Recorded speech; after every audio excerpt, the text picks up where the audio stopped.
जय Hind dear student. I hope आप सभी लोग अच्छे होंगे, मस्त होंगे, स्वस्थ होंगे और पढ़ाई भी अच्छी ढंग से कर रहे होंगे और बोर्ड एग्ज़ाम की तैयारी भी अच्छी ढंग से चल रही होगी। तो बोर्ड एग्ज़ाम बहुत ही नज़दीक आ गए हैं। तो आज इस वीडियो में हम आप लोगों के लिए लेकर आए हैं हिंदी की टॉपिक जो क्लास 12 के हैं और ये मस्त टॉपिक है। तो आपके इस वीडियो में जो हम 3 टॉपिक जो बताएंगे 20 नंबर के बताएंगे।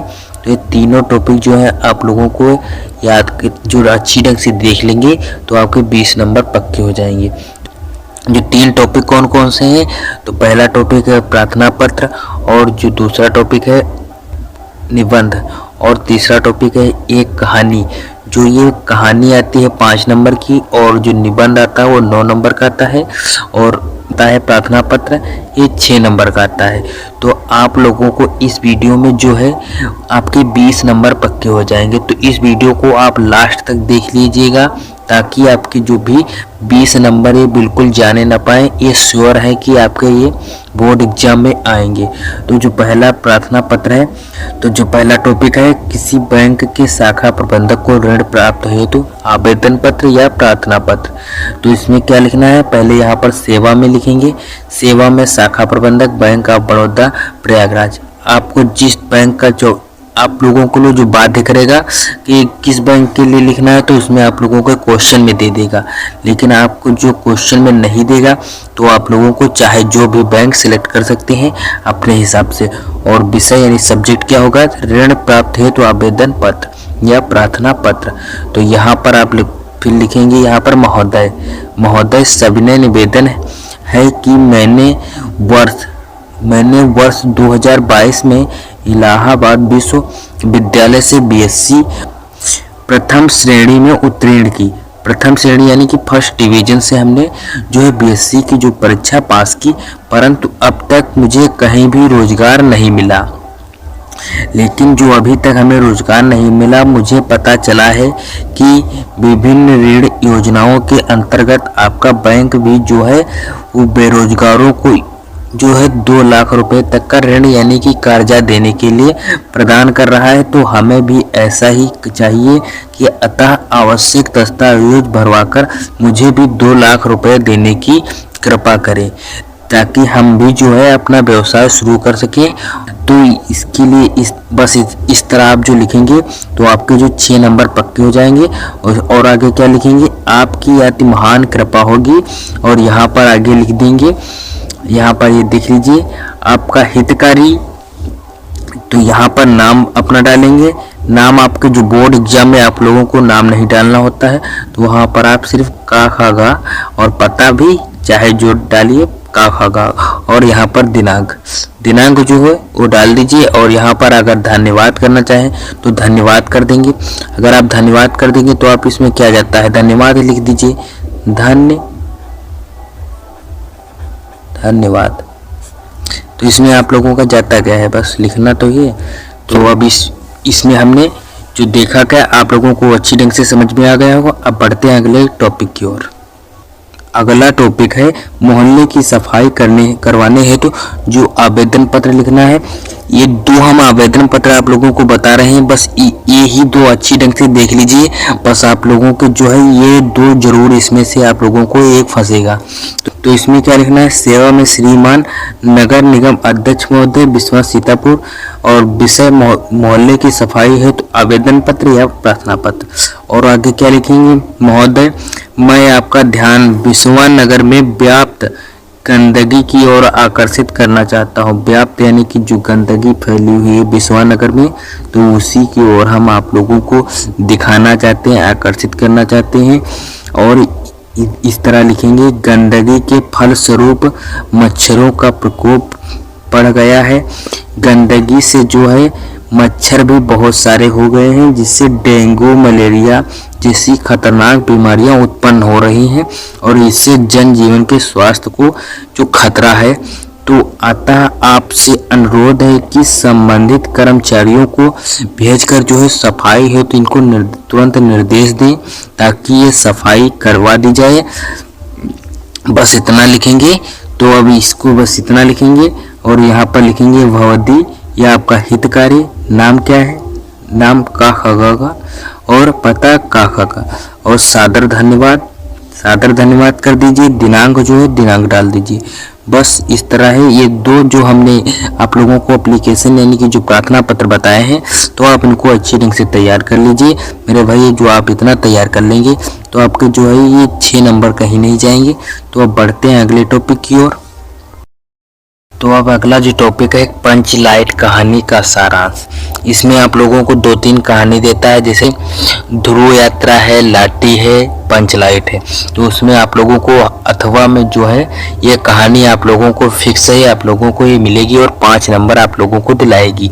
तो आप मेरे भाई जो इतना है, आप ये कहानी को पहले इसमें जो हम ये लिखे हुए हैं इसको बाद में समझिएगा, और हम जो बोल रहे हैं तो उसको आप अच्छी ढंग से गौर से समझिएगा। तो जो ये कहानी किसकी है, तो कहानी है फणीश्वर नाथ द्वारा जो लिखी गई कहानी है, और ये बिहार के पिछड़े गांव से ली गई है। तो इस गांव में गोधन नाम का जो लड़का है, और उसी गांव में एक मुनरी नाम की लड़की रहती है। और वो जो गोधना है, तो गोधना जो है वो मुनरी नाम की लड़की से बहुत ही प्यार करता है। मुनरी की माँ जो गुलरी काकी है, यह बात जो है गुलरी काकी को अच्छी नहीं लगती है।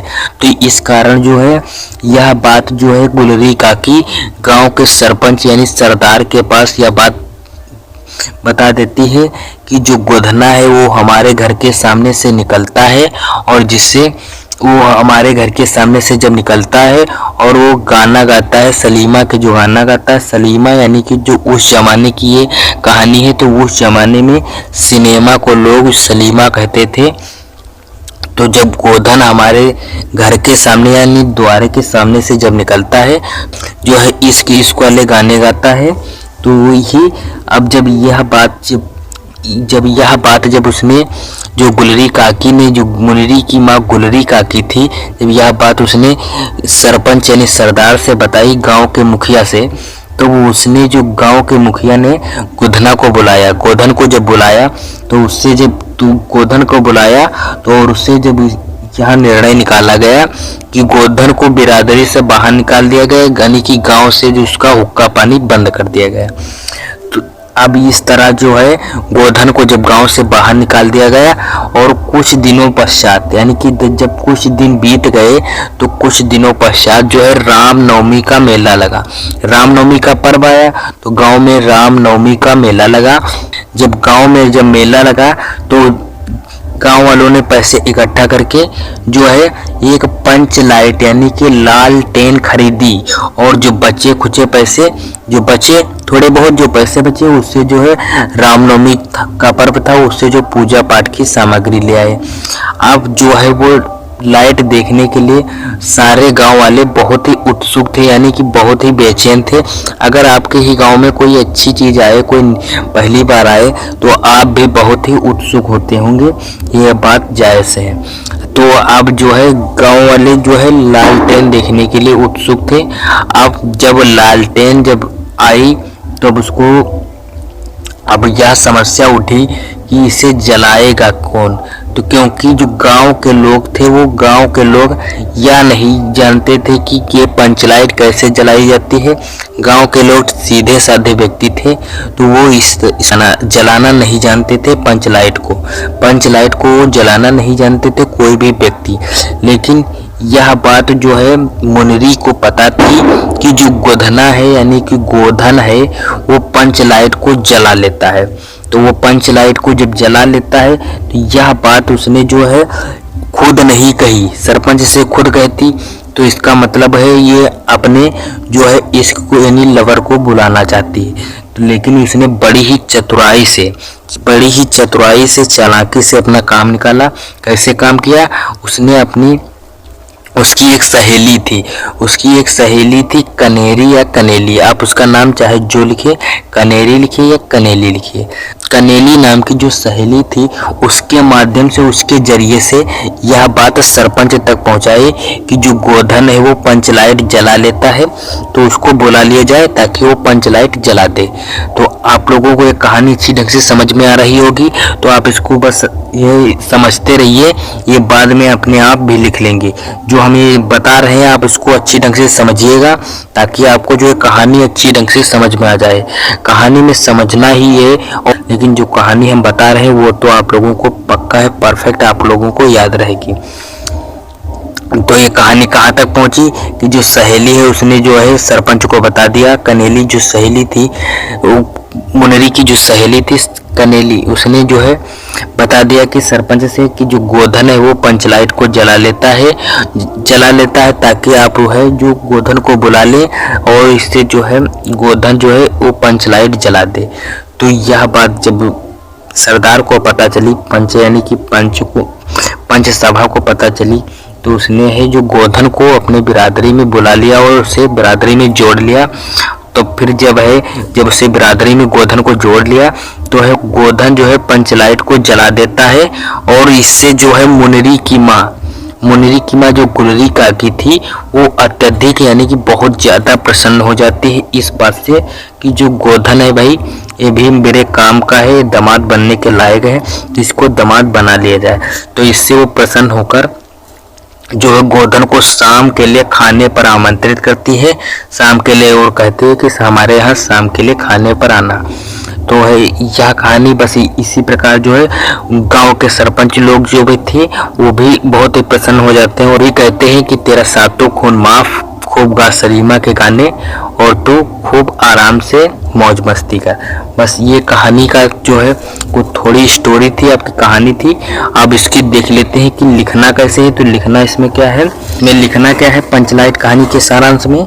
तो पंचलाइट कहानी फणीश्वर नाथ रेणु जी की आंचलिक कहानी है और इस कहानी में बिहार के एक पिछड़े गांव के प्रवेश का बहुत ही सुंदर चित्रण किया गया है। तो चलिए देखते हैं, उसको हम बता भी तो चुके हैं, लेकिन इस गांव में जो गोधन नाम का एक लड़का है जो गांव की मुनरी नाम की एक लड़की से बहुत ही प्रेम करता है और मुनरी की माँ जो गुलरी काकी है, तो गुलरी काकी ने गांव के पंच को यानी कि सरदार को जो है गोधन की शिकायत कर दी कि वह उसके घर के सामने से गाने यानी कि जो सलीमा के गाने गाते हुए निकलता है। इस कारण से गांव के पंच ने गोधन को बिरादरी से बाहर निकाल दिया, उसे हुक्का पानी उसका बंद करवा दिया। तो फिर कुछ दिनों पश्चात, जब कुछ दिन बीते तो फिर कुछ दिनों पश्चात गांव में रामनवमी का मेला आया। जब गांव में रामनवमी का मेला लगा तब गांव वालों ने क्या किया, तब गांव वाले एक पंचलाइट खरीद कर लाए। जब खरीद कर लाए, जो पैसे बचे उससे पूजा पाठ की सामग्री लाए और सभी गांव वाले पंचलाइट देखने के लिए बहुत ही उत्सुक थे, व्याकुल थे। अब जो है पंचलाइट आ गई है, परंतु समस्या अब यहाँ यह उठती है कि पंचलाइट जलाएगा कौन भाई, जलाएगा कौन। अब भाई जब जलाना नहीं आता तो जलाएगा कौन, क्योंकि गांव के लोग पंचलाइट जलाना नहीं जानते थे, क्योंकि पंचलाइट को जो गांव के व्यक्ति थे वो जलाना नहीं जानते थे, सीधे साधे व्यक्ति थे, वो पंचलाइट नहीं जला पाते। तो परंतु मुनरी को यह बात पता थी कि जो गोधन पंचलाइट जला लेता है, जलाना जानता है, यहाँ पर लिखा नहीं जलाना जानता है, यहाँ पर लिखा नहीं जलाना जानता है, यहाँ पर आप जो है लिख लीजिएगा जलाना जानता है। वह बहुत ही चतुराई से अपनी सहेली के माध्यम से यह बात पंच तक पहुंचाई कि गोधन पंचलाइट जलाना जानता है। और पंच ने पुनः क्या किया, पंच ने पुनः गोधन को बिरादरी में जोड़ लिया और गोधन को पंचलाइट जो है, अब जब बिरादरी में जोड़ लिया तो गोधन है पंचलाइट को जला देता है। और मुनरी की माँ जो है गुलरी काकी गोधन से अत्यधिक प्रसन्न हो जाती है, उसे शाम के लिए भोजन के लिए आमंत्रित करती है और पंच भी गोधन से अत्यधिक प्रसन्न होकर कहते हैं कि तुम्हारा सातों खून माफ, खूब गाओ सलीमा के गाने, चाहे जितना गाओ। और गांव वाले जो है पंचलाइट की रोशनी में भजन कीर्तन करते हैं और उत्सव मनाते हैं। तो ये है पंचलाइट कहानी। तो ये है जो आप लोगों को 5 नंबर आप लोगों को दिलाएगी। आप इसको समझ गए होंगे, तो इस टॉपिक को आप अच्छी ढंग से समझ गए होंगे, तो आपके जो है 5 नंबर पक्के हो गए होंगे।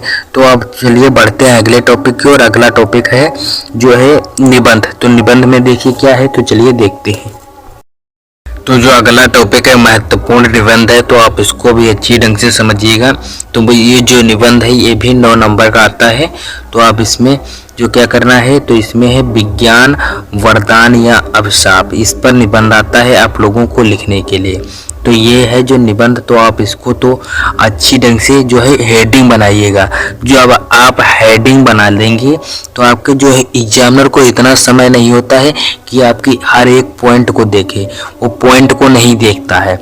ये नहीं कि आपने जो इसमें क्या लिखा है वो इतना गौर से नहीं देखेगा कि इसकी आपने इसमें हेडिंग के अंदर क्या लिखा है। उसको भी जो है उसको भी कॉपियाँ चेक कर रही होती है। वो ये कॉपी नहीं कि आप लोगों की जो है तादले में यानी कि आराम से बैठकर आपकी जो है कॉपी चेक करे, उसको भी आप जो हेडिंग मस्त डालेंगे तो आपकी तुरंत कॉपी चेक नंबर फट से चढ़ा देगा। तो इसमें है वरदान या अभिशाप में क्या लिखना है, तो सबसे पहले जो हेडिंग बनानी है प्रस्तावना की, तो इसमें क्या लिखना है, प्रस्तावना और उपसंहार। ये 2 हेडिंग तो मोस्ट इम्पोर्टेंट है। तो इसमें क्या लिखना है प्रस्तावना में, तो आज का युग वैज्ञानिक चमत्कारों का युग है। मानव जीवन के प्रत्येक क्षेत्र में आज विज्ञान ने आश्चर्यजनक क्रांति ला दी है।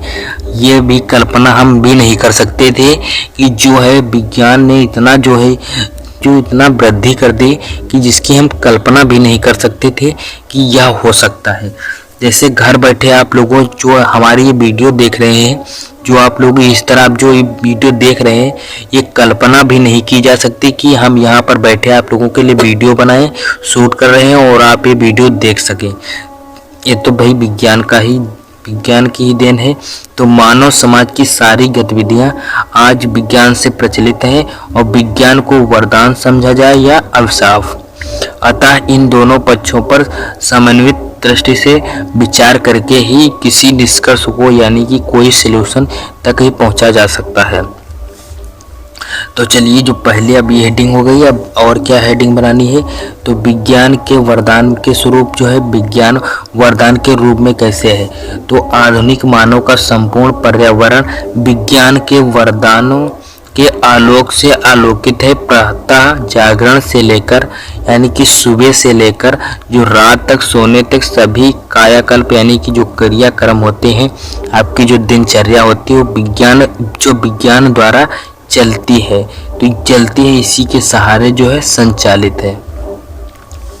तो जैसे प्रकाश, पंखा, कूलर, फ्रिज और यातायात के साधनों में जैसे साइकिल, स्कूटर, बस, रेल, हवाई जहाज और मनोरंजन के क्षेत्र में क्या है, टीवी, रेडियो, मोबाइल आदि जितने भी यह साधन है दैनिक जीवन में उपयोग करते हैं।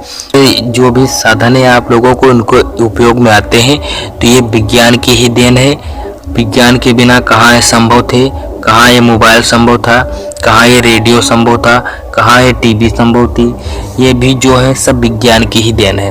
तो जो अगला इसमें क्या लिखना है, विज्ञान के इन विविध वरदानों की उपयोगिता कुछ प्रमुख क्षेत्रों में निम्नलिखित है। तो जैसे यातायात के क्षेत्रों में देखा जाए तो यातायात के क्षेत्रों में जो है प्राचीन काल में मनुष्य को लंबी यात्रा तय करने में बहुत समय लगता था। अगर उसे लंबी यात्रा यानी कि जो आपके समय में देखा जाए तो है जो आप लोगों को जो है दिन भर में पता नहीं कितना चल डालते होंगे। और अगर आप पहले की बात करें तो जो है यहाँ से जो 2-4 कोस जाना हो तो पूरा दिन लग जाता था, लेकिन जो आपके समय में क्या है 1 घंटे में तुरंत वापस आ गए घर को। तो ये है विज्ञान की देन।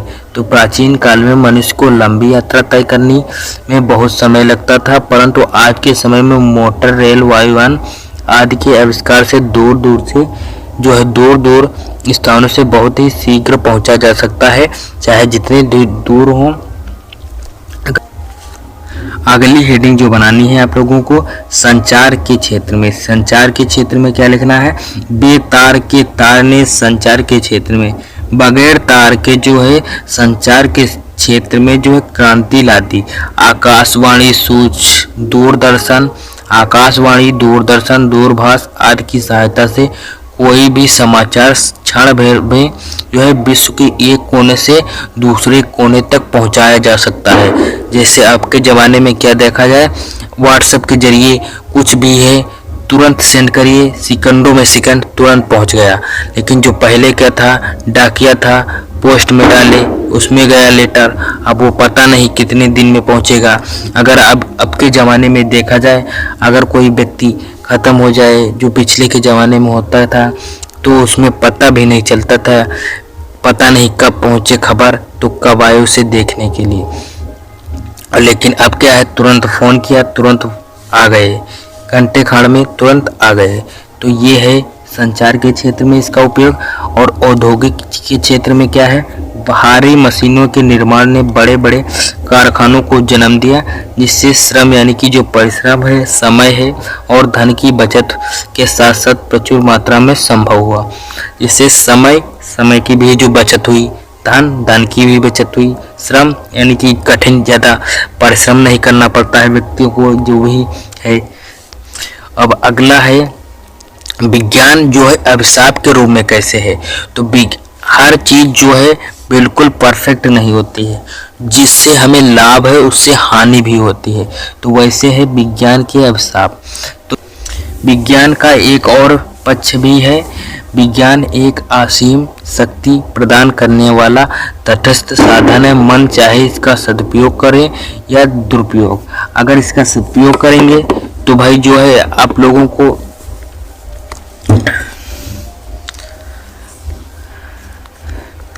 अब जैसे आप लोगों को अगर जो है, अब नेट की बात कर ली जाए, अब अगर आप इसका जो सदुपयोग करेंगे तो आपको सक्सेस मिलेगी, दुरुपयोग करेंगे तो आप लोगों को इससे हानि भी होगी। अब अगर आप जो है ये वीडियो देख रहे हैं, अब इससे चलो आप इससे जो है नॉलेज ही ले रहे हैं, लेकिन अगर आप बेफालतू में रीलें देख रहे हैं, आपकी इससे आंखें बहुत ही जल्दी खराब हो जाएंगी। तो ये है इसके दुरुपयोग से जो है, आप लोग है ज़्यादा फ़ोन मत देखिएगी। आप लोग हैं जो ज़्यादा फ़ोन देखेंगे तो आपकी आंखें ज़रूर खराब हो जाएंगी। ये है इनके अभिशाप विज्ञान के। तो और जहाँ एक और विज्ञान ने मानव जीवन की अनेक प्रकार की सुख सुविधाएं प्रदान की, वही दूसरी ओर विज्ञान के ही कारण मानव जीवन अत्यधिक खतरों में परिपूर्ण तथा असुरक्षित हो गया है। जिससे इसे जो है विज्ञान को वरदान तो जरूर मिला है, इससे अभिशाप क्या है, बड़ी बड़ी गाड़ियां बनाई, मोटरसाइकिल बनाया, रेलगाड़ी बनाई। इससे जो एक्सीडेंट बहुत सारे होते हैं, जिससे देखिए रोज ही अखबार में आते हैं कि यहाँ पर उस तरह मौत हो गई, ट्रक से लड़कर मर गया कोई व्यक्ति जो है। इससे सुविधा तो जरूर है लेकिन असुविधा भी जरूर है, जिससे बहुत ही खतरे को जो है, खतरा यही है। अब ये हो गए खतरे, तो वह खतरा बहुत सारे हैं। अब अगर आप जो है सुरक्षित यानी कि अच्छी ढंग से नहीं रहेंगे तो खतरा भी इससे बहुत है। तो अब उपसंहार में क्या लिखना है, तो उपसंहार में चलिए लिखते क्या है, तो विज्ञान सचमुच तलवार है जिससे व्यक्ति आत्मरक्षा भी कर सकता है, परंतु बेवकूफ़ी करेगा तो यानी कि जो बेवकूफ़ी करेगा तो वह अपने आप को मार भी सकता है। इससे जो है दोष तलवार का नहीं, उससे प्रयोक्ता का है। अगर भाई जो है अब इसका दुरुपयोग करेंगे, जब दुरुपयोग करेंगे तो वही जो है आप लोगों को हानि तो होगी। अब सदुपयोग करेंगे तो आपको है जो इससे प्रॉफिट मिलेगा, लाभ मिलेगा। तो यही लिखना है इसमें। तो विज्ञान ने मानव के सम्मुख असीमित विकास का मार्ग खोल दिया, जिससे मनुष्य सुख समृद्धि आदि को प्राप्त कर सकता है। तो ये इसमें क्या है, जो है नेट के जरिए आप लोग है, जैसे आप लोग रील देखते हैं, इससे जो रील कोई बेफालतू में नहीं बनाता है, आप रील देखते हैं उससे जो है पैसा मिलता है। जो भी रील बनाता है उससे पैसा मिलता है। रील बनाता है, फेसबुक पर बनाता है, इंस्टाग्राम में बनाता है, वो चाहे जहाँ बनाता हो, लेकिन उससे जो आप वो बेफालतू में इतना भी पागल नहीं। लोग कहते हैं फेमस करने के लिए, चलिए फेमस भी हो जाते हैं और उनसे जो है उनको पैसा भी मिलता है। तो ये है इनका जो है नेट के जरिए आपके जो है अनेक जो है मार्ग खोल दिए हैं। तो ये है उपसंहार में आप लिख सकते हैं। तो इस तरह जो है आप लोग अच्छी ढंग से ये इसको लिखेंगे तो आपको भी जो है 9 नंबर मिलेंगे इसके जो निबंध के। तो निबंध हो गया और निबंध में जो है 9 नंबर आपके ये पक्के हो जाएंगे, अच्छी ढंग से लिखेंगे। इसमें हमने जो कुछ हेडिंग नहीं बताई है, जैसे कृषि के क्षेत्र में आप अपने हिसाब से लिख सकते हैं, मनोरंजन के क्षेत्र में जो है विज्ञान का क्या योगदान है तो ये लिख सकते हैं उसके बारे में। और इसमें जो हमने पंचलाइट कहानी का सारांश बताया, और इसको जो मैक्सिमम शब्द सीमा जो होती है आप 80 शब्द में इसको निपटाल दीजिए। ज़्यादा के चक्कर में पड़ेंगे तो आप लोगों को जो है 80 शब्द में लिखिए। ज़्यादा के चक्कर में आप लोग है ये एक पेज में लिखिए 80 शब्द से क्या फालतू लिखेंगे। फालतू लिखेंगे आपको फालतू नंबर नहीं देगा। एग्जामिनर पागल नहीं है कि आप जो है 2-4 पन्ने लिखाएंगे तो आपको जो है ज़्यादा नंबर देगा। 80 शब्द में लिखेंगे तब भी आपको 5 नंबर देगा। 150-200 शब्द में लिखेंगे तब भी 5 नंबर देगा ही 5 नंबर। ज़्यादा लिखेंगे तो साला काट ही लेगा नंबर। तो इस तरह है जो आप इसको जो है 80 शब्द में लिखिए। ज़्यादा काहे आप झाए पाले, जिससे आप लोगों को भी समय भी आप लोगों को साथ में लेकर चलना है कि समय कि किसमें आप लोगों को कितना समय देना है। तो इस प्रकार जो है आप इसमें ये इस तरह जो है पंचलाइट कहानी का सारांश भी लिख सकते हैं जो हमने बताया। आप इस तरह से लिखेंगे तो आपके जो है 20 नंबर पक्के हो जाएंगे। इस वीडियो से आप लोग जो भी सीखे हैं 20 नंबर का आप लोग है श्योर जो है पक्का आएगा। अगर आप लोगों को ये वीडियो हेल्पफुल लगी हो तो आप है जो वीडियो को लाइक करिए, चैनल पर नए हैं तो चैनल को सब्सक्राइब करिए। हम मिलेंगे नेक्स्ट वीडियो में, तब तक के लिए जय हिंद।